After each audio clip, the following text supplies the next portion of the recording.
Why, that must be the house of study, where the great scholars of Israel study and lecture. I am thrilled to have finally arrived after my long journey.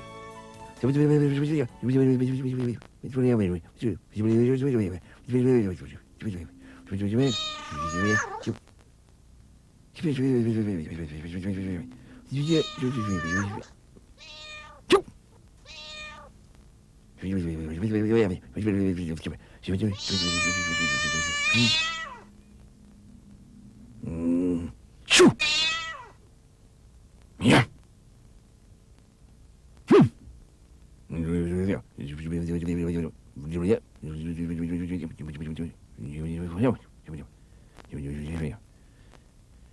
Your entrance fee, sir.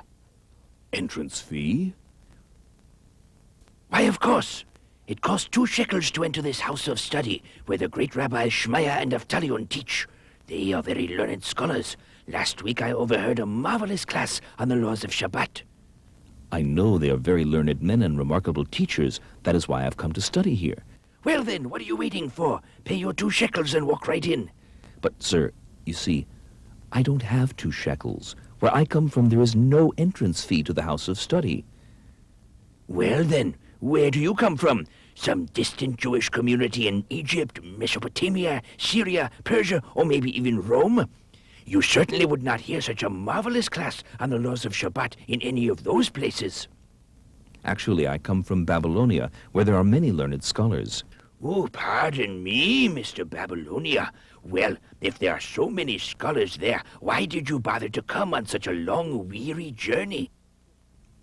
You see, sir, occasionally certain issues arise which cannot be resolved easily. Then we turn to the High Academy in Israel. They maintain the traditions from the previous generation dating all the way back to the time of Moses. Tradition dating all the way back to Moses? That's right, sir. Now, I have come to clarify our tradition on several issues of law. Well then, hand over your fee and walk right in.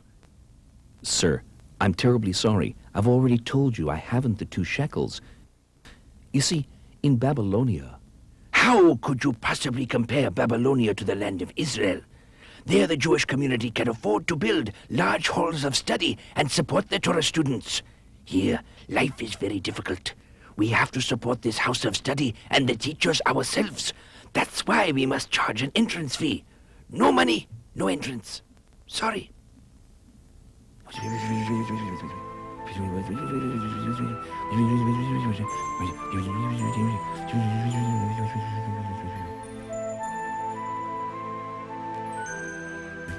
He's sorry. I'm much more sorry than he is.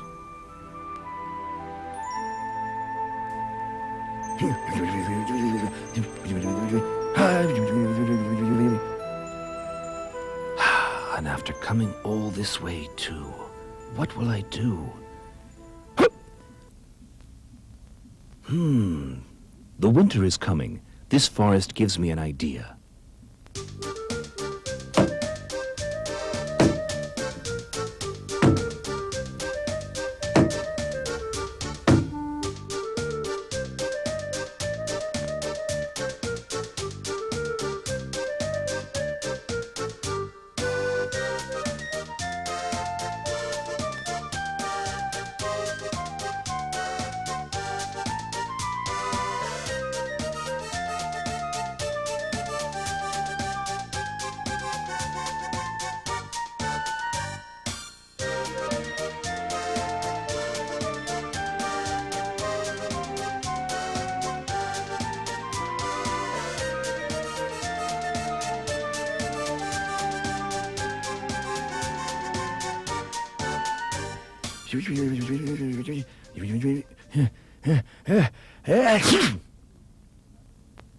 God bless you.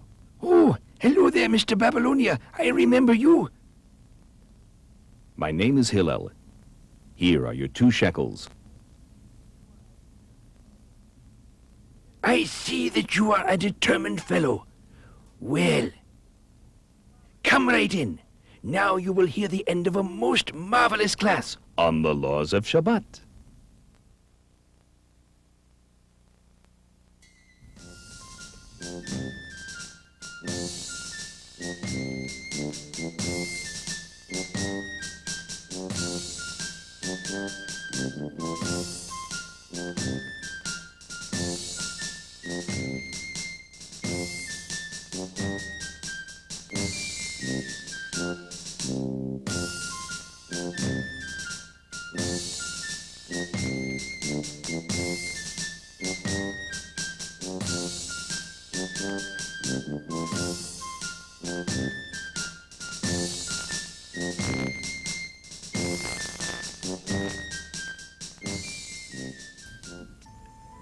This has been a very bad week. Seems like people have already stocked up on wood and don't have room for more. I haven't earned a single shekel. Not only will my family go hungry, but I'll also miss my learning class. I won't give up. I must find a way to listen to the Torah study from outside.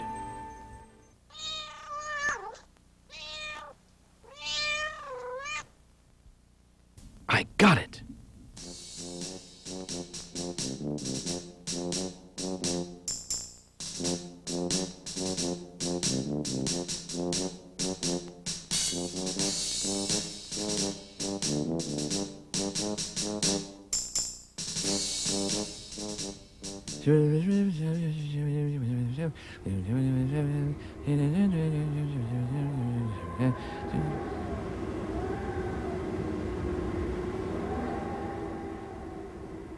Shimon, ever heard the name Bush? Bush? Strange name. I thought so too. Never heard of anyone called Bush either. Then why do you ask? Well, I was just reviewing this verse which lists the grandchildren of Noah. Here it says, and Ham's children were Bush, Mitzrayim. For goodness sake, Yoshua, look more carefully. The word starts with a kaf, not a bet. His name is Cush, not Bush. Oh, you're right. But it's so dark in here and hard to read. Oh, the light went out. The light went out. Hey, the chimney looks covered.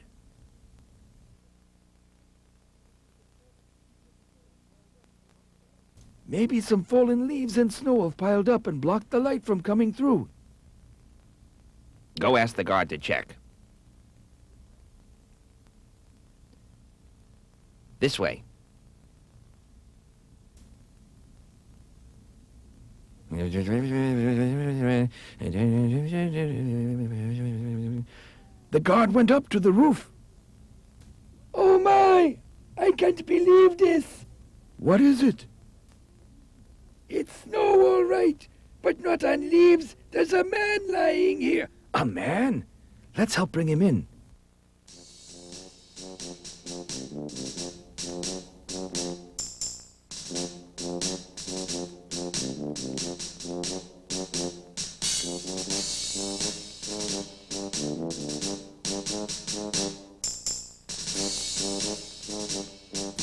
I'll go get him a warm drink. I wonder who he is. Oh my goodness, his coat is soaking. Go tell the rabbis. Goodness me, I know this man. You do? Yes, his name is Hillel, and he came from Babylonia to study here. Well, why didn't you let him in? Oh, you know my orders. No money, no entry. How was I supposed to know he would be willing to freeze to learn some more Torah? So what did the rabbis say? They said that any person who wants to learn Torah so much should be allowed to come in for free for the rest of his life. Hillel came from very far away, but they wouldn't let him in to learn because he couldn't pay. So he climbed up to the roof in the freezing wind and snow. For the Torah he was yearning to know. Yes, Hillel had determination, and that's how it ought to be. We should have that dedication and make learning a part of you and me. But we don't have to climb up to the rooftop so high, and we don't have to shiver while the snow blows in our eye. All we really need to do is take some time to learn. That should be every Jew's concern. 'Cause the Torah is for you and the Torah is for me. It's our Jewish heritage, and when we learn we'll see how much Torah means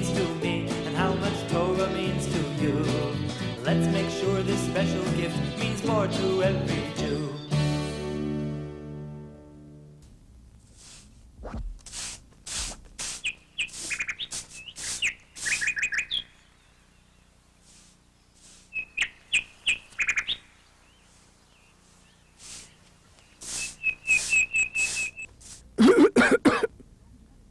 Oh, shalom, my friend. I haven't seen you in a long time. Yes, I had left the land of Israel to teach what I learned from my rabbis, Shmaya and Naphtalion. And how are our Jewish brothers managing in Mesopotamia? Babylonia, my good man. Thank God, sir, people study the Torah everywhere, and God has graced the land with his blessings. I wish I could say the same about our Holy Land. Who are the leaders of the people since Shemaiah and Naphtalion passed away? A group of rabbis called the Sons of Betera. They are certainly not as learned as the scholars of the previous generation. What our people now need is a learned leader, a scholar, a prince, a teacher of Torah. I will never forget those wonderful classes Shemaiah and Naphtalion taught on The laws of Shabbat. My, you have a good memory. And so do I, because I remember that you are entitled to enter this house of study for free. Go right in. Make yourself at home.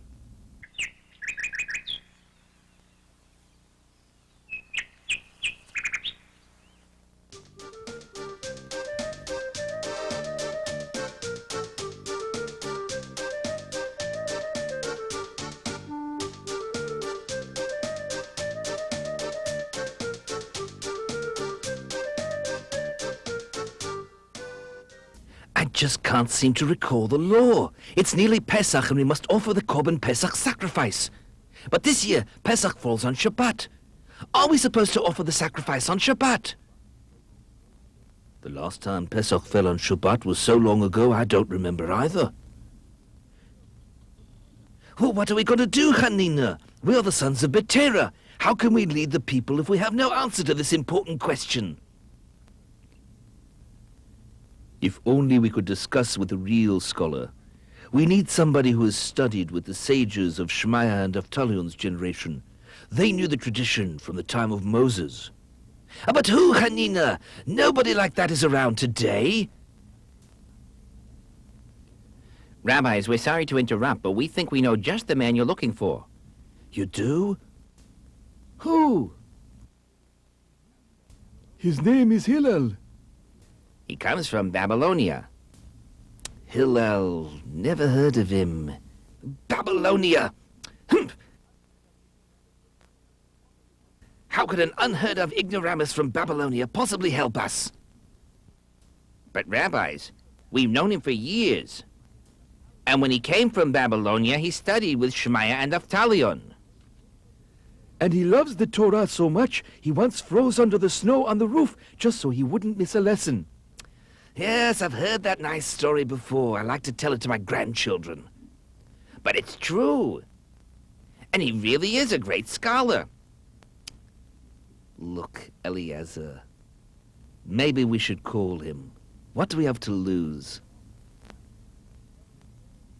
Just some more precious time. Oh, all right. But where is he? We can't bring him from Babylonia, can we? Actually, we've heard he just came back to the land of Israel. Well, is that so? Well, then would you please fetch him? Shalom! It's good to see Torah scholars coming here. This place is not as full as it used to be. Well, actually, we haven't really come to study now. The High Court sent us. Oh, the High Court. Certainly. Now, what can I do for you? We are looking for Hillel the Babylonian.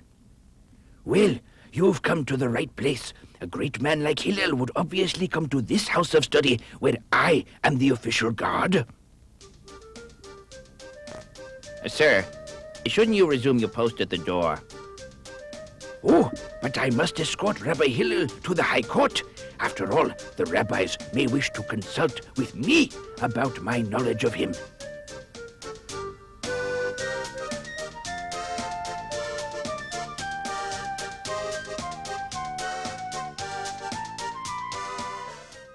So, you are the great scholar Rabbi Hillel.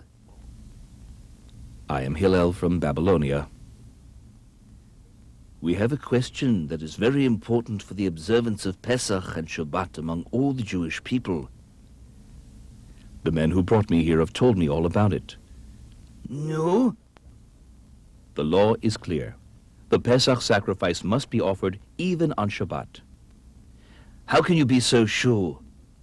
In my humble opinion, the law can be derived from the verses. But other verses seem to imply the opposite. With all due respect, Rabbi, I personally heard this tradition from the great sages Shmaya and Avtalion. Shmaya and Avtalion? Perfect.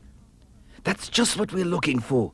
Someone who can pass on our tradition from the previous generations.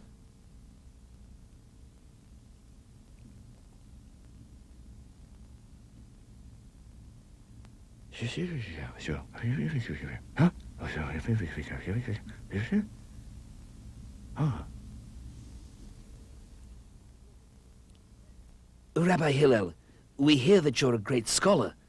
We know that our people need a leader to re-establish the study of Torah in our land. We hereby resign from our position of leadership and appoint you Prince of Israel. You know, Sarah, sometimes I just cannot understand people. Yesterday I was just beside myself. What happened? Well, yesterday, while I was preparing a bread dough, I heard a knock at the door. I looked through the window. A poor man was standing there. The poor fellow looked pathetic. I pointed to a shekel that was lying on the table, and I told him to take it.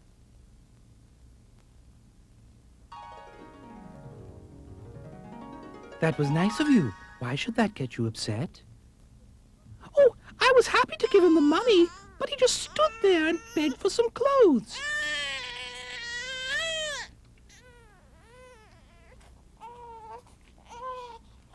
So I gathered a few garments which I figured I could do without somehow, and I told him to choose whatever suited him. Well, what did he say that upset you? Nothing. Not a word. That didn't bother me either. But you should have seen how he handled those clothes. Believe me, they were in excellent condition, and I really couldn't afford to give them away. He picked at them with the tips of his fingers and shook them off as if they were dirty and contaminated. He inspected them so daintily, as if he were a wealthy, pampered man who dresses only in top fashion. Maybe he had been. Well, what do you mean? Well, Oh, look, Sarah, there's Rabbi Hillel. He's going towards your house. he usually does not knock on people's doors. I'm glad my husband is at home.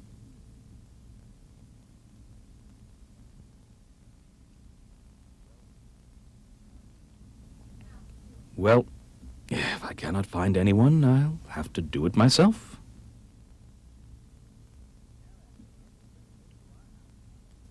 Sarah, guess who just came to our house? Rabbi Hillel, I saw him. What did Rabbi Hillel want? He asked me if our servant was available. Well, he's out working in the cornfield. What did he want him for? He wanted him to run ahead of Menashe's horse in order to clear the way for him. Menashe? That rich man who lost all his money? Yes, poor fellow. Sarah, look! Make way! Make way! Horse and rider coming through! Please, please clear the path.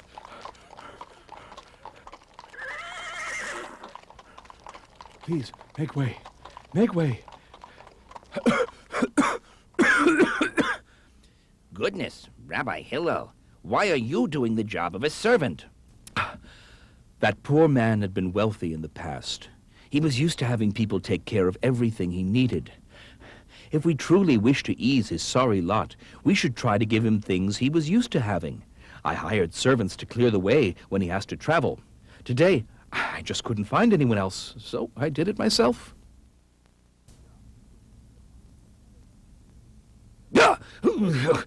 Oh, excuse me. I'm terribly sorry. I'm just in such a rush. That's okay. No harm done. May I ask where you're going in such a hurry? I'm on my way to the house of Hillel the Prince. Oh, you mean his house of study? No, his home. I've been invited for dinner. Oh, it's not every day one is invited to the house of Hillel the Prince. Yes, and now I must rush. I don't want to keep my gracious host waiting. Shalom. Thank you for accepting my invitation. Please come in. Sit down. Make yourself comfortable. My wife will be serving shortly. She's been busy in the kitchen all morning. In go these potatoes, then I'll cut up some tomatoes. Such a delicious cuisine. All the onions smell divine with that little drop of wine. And the peppers, what a luscious green. I'd say this meal is fit for a king. The ingredients are the very best. I hope I haven't overlooked a thing. I'm sure it will please our honored guest. The bread has risen nice and high. It is sure to satisfy. Here's my famous lentil soup. There's enough to feed a troop. And the fish, my, what a sight. Bit of lemon, that's just right. The rice is oh so white and gleaming. Vegetables are nicely steaming. Now, how to end this delicious meal? Yes, fresh fruit will be ideal.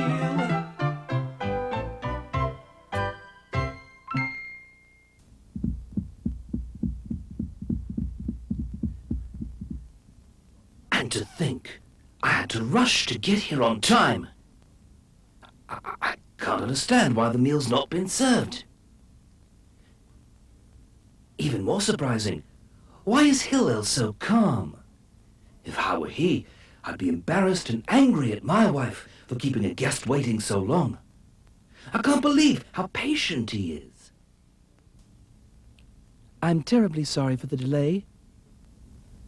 Please, don't apologize. I'm sure there was a good reason, but please do tell us what happened. Well, actually, I had prepared a full meal before our honored guest arrived. But just as I was about to serve, a poor man came to the door. My good woman, please, help me. I'm getting married tonight, and I don't have a shekel to my name. I cannot even prepare the most simple wedding feast. Of course, I gave him the meal. He blessed me, and I ran back to the kitchen to prepare a new meal. May God bless you too. I'm certain that she had good reason for the delay. Yes, I will. No, you won't. Of course I will. Absolutely not. Look, no matter how great Hillel is and how patient people describe him, he's only human, and I'm sure I can make him get angry. I'm telling you, Hillel is a saint. He has patience for everyone, and nothing will make him lose his temper. Yeah, I'll bet you 400 shekels I can make Hillel get angry. It's a deal. And if you lose the bet, you owe me 400 shekels. Oh, you might as well start counting out those 400 shekels now. I can almost hear them jingling in my purse already.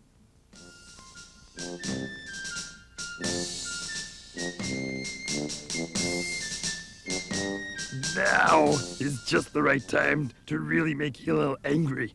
It's Friday afternoon, and I'm sure he's busy preparing for Shabbat. If I'm lucky, I'll catch him right in the middle of his bath. Is this Hillel's house? Does Hillel live here? Yes, my son. What can I do for you? I have a question. Certainly, my son. Please ask your question. Well, why do the Babylonians have round-shaped heads? That really is an important question. I would guess it's because their midwives weren't trained properly. No. Well, that's all I had to know for now.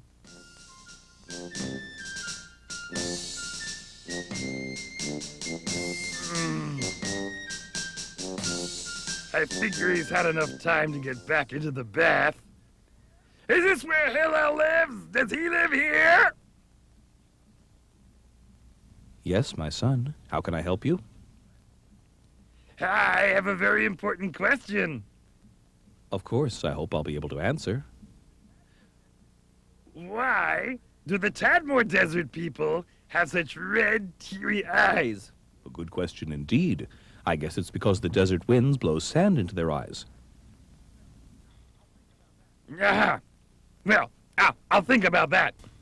Anything else you wanted to ask?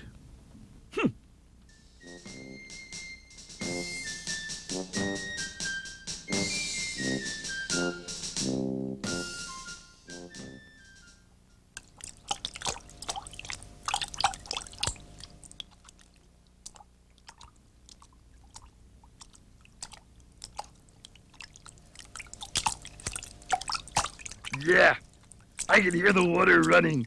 I'm sure he's just stepped back into the bath. Is this the house of Hillel? Does Hillel live here? Yes, my son. Can I help you? I must ask you a question. Please, go ahead and ask your question.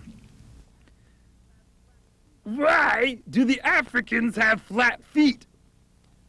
That's an interesting question. I suppose it's because they live in swampy areas.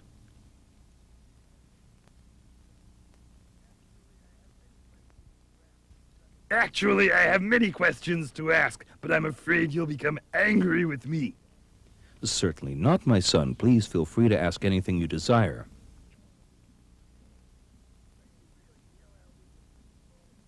Are you really Hillel, whom the people call the Prince of Israel? I am Hillel. In that case, may there be no one else like you. My son, why are you so upset? Upset? I'm not upset. I'm furious. Because of you, I lost 400 shekels. My friend was going to pay me after I made you lose your temper. One shouldn't be so rash, my friend. I'll say it's better to lose 400 shekels and another 400 than to lose your temper.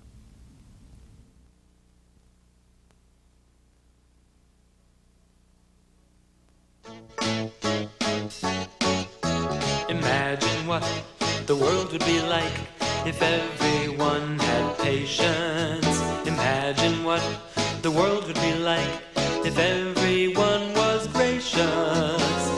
It would cause a big sensation. Life would be like a vacation. It's a boost for education, the gentle ways of Hillel. People would be tolerant, no one would be hollering, and everyone would be following the gentle ways of Hillel. So instead of just imagining, let's do something positive. The next time someone nags us, we'll stay calm and we'll forgive. Even when they act outrageous, patience will be advantageous. You will see how it's contagious, these gentle ways of Hillel.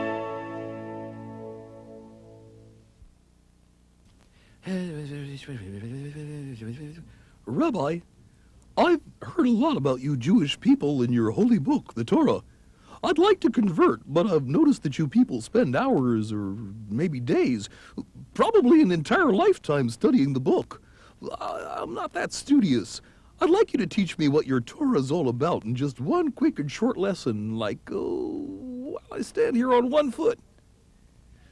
While you stand here on one foot? That's outrageous. Look, mister, I've no time to waste on silly pranks. Be gone with you. Oh, what do I do now? Gotta be another way. Maybe I should try this man Hillel. Everyone's talking about him. They say he's really nice. Rabbi, I'm interested in your Torah, but I'm not really the studious type. Can you teach me, in a nutshell, what it's all about, but in a condensed form, like in about the length of time I can stand on one foot? Let me sum it up for you, my friend. The entire basis of our Torah is, do not do unto others what you would not want others to do to you. All the rest is an explanation. Try to follow this rule, It will certainly help you to stand on your own 2 feet. Say, can you tell me, Rabbi Hillel, but please keep it short and sweet. What's the Torah in a nutshell? Hurry, I'm not standing on 2 feet. Hillel was precise, he summed it up concise. Don't do unto others what you don't think is nice. Do you like to be sneered at? Oh no, do you like to be jeered at? Oh no, do you like to be peered at? Oh no. Then to others, please don't do what you wouldn't like done to you. Do you like to be left out? Oh no, do you like it when others shout? Oh no, do you like to be pushed about? Oh no.